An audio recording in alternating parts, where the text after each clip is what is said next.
love of music can lead to many roads, and Henry Leck may have walked them all.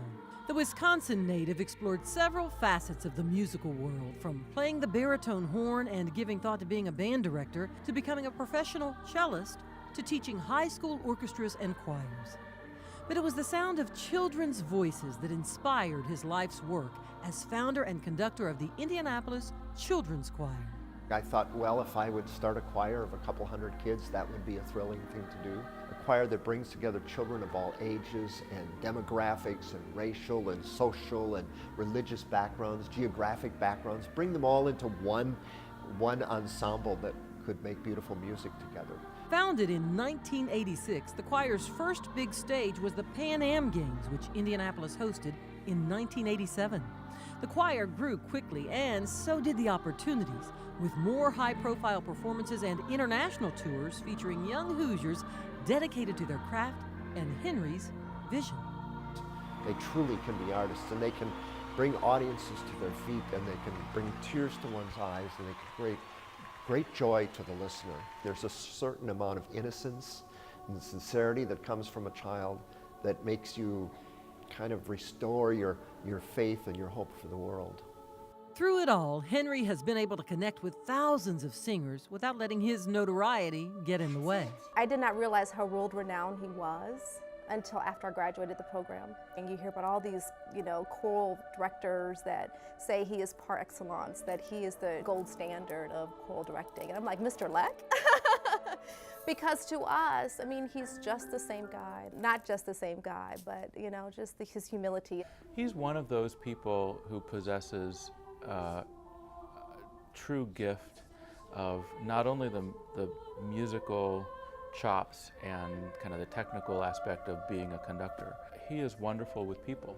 He is immediately everybody's friend, and he draws out the best that somebody has to offer. Henry's best has reached far beyond his conducting with the ICC and his work as a Butler University professor, along with his choral activities there. His extensive contributions to both the musical repertoire for children's voices and his study of the young voice are unparalleled.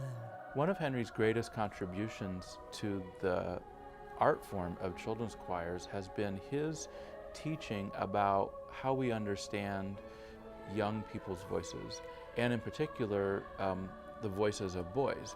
And because of Henry's teaching and his research and leadership, I feel like there has been a vast improvement in how we deal with boys whose voices are changing. And one of Henry's great gifts is his ability to inspire his kids to do just that, to think about those things beyond just the nuts and bolts of quarter notes, full steps, half steps, and G major chords, but to really invest themselves in the aesthetic and in the beauty of the music making and the art form. Members of the ICC have shared so many experiences, such as traveling the world and performing at some of the most notable landmarks on the globe. But Henry's reach goes beyond all of that. Many of the kids he's influenced have gone on to become renowned singers and conductors in their own right. While most have pursued non-musical careers, the lessons he taught continue to have impact beyond the stage. Because he expected so much of us, because he required us to learn, he required us, he instilled discipline, he required all of those things, it has impacted so many people. My father got a chance to go back to a choir performance, and he took a picture with Mr. Leck. And Mr. Leck said, the most influential man in your life. And I'm like, you know what? That's very true. Because of his vision, I was able to dream bigger. We were all able to do more. We're all able to learn more. With the ICC serving more than 5,000 children annually, and with Henry championing young voices, it's easy to understand why so many look up to him. Even renowned conductors such as Weston Goebel, who look to him for knowledge and inspiration. And after the workshop, all these people were lined up and asking me questions about this thing or that thing, and he was waiting in line. And finally he got to me, and he said, I just want to tell you one thing, Henry. And I said, what's that, Weston? And he said, I wish you had been my father. That's a pretty good compliment.